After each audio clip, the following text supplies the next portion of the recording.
Buying a house is so expensive.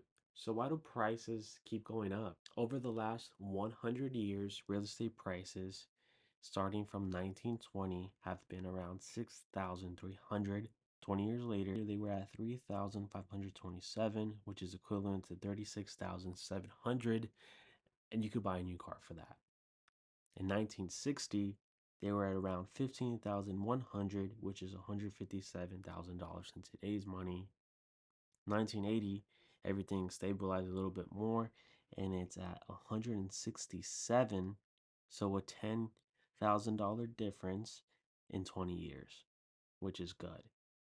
So we're going to jump all the way to 2008 from 1980, where the average home price was 415,000, and we all know what happened in 2008, and at the end of the year they were at 278,000. And now, present day 2025, we're at 830,300.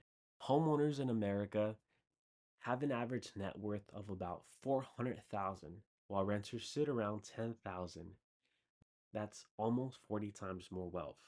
That is equivalent to a grape and a watermelon, which is just insane. And given that 40 times more wealth, it's no wonder why people are still fighting to buy them.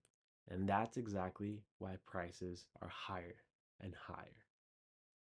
Today, I'm breaking down why homes are so expensive, and then I'll show you some creative ways you can use to become a home owner, even if you don't make an outrageous amount of money. Part 1. Why are prices so high?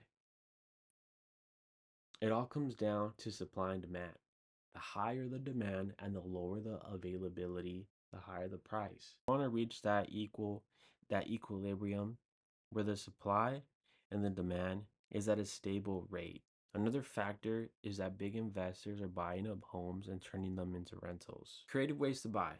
Let's now we're going to talk about some solutions. If you're serious about owning a home, here are strategies starting off with different loan options you can use to buy. You all know FHA, which is a 3.5% down payment and a credit score minimum of 580. Other loan programs include VA loans with zero down payment if served in the military, USDA loans with zero down payment for suburban and rural areas, conventional loans, which you can go as little as 3% down, and don't forget down payment assistant programs, or silent loans. House hacking, multi-units. You can buy anything from 2 to 4 units. Even more, it is going to cost a lot more if you do 5 or more. Co-buy, buy with a friend, family member, pool your resources to buy and qualify for more. Rent to own, talk to your landlord about a rent to own option. Fixer uppers, buy a house about $100,000 to $200,000 below market price in order for you to get it, rehab it yourself, and walk into a ton of equity. Tiny homes. You can buy a tiny home.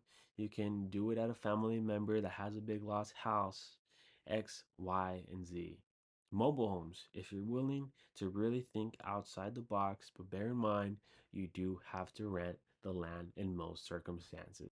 Other creative funding options are the 401k, borrow from your 401k. 2, seller financing. Talk to a seller about financing the entire purchase for you. And my favorite, gifts. Gifts of down payment, gifts of equity to get into a home. Talk to your family and friends about doing these resources together. In conclusion, yes, prices are high, and we hope that eventually they stabilize. But waiting on the sidelines can mean missing your chance. If you're ready to be the first in your family to build wealth through real estate, hit that subscribe button and I'll keep sharing strategies that you can use to get there.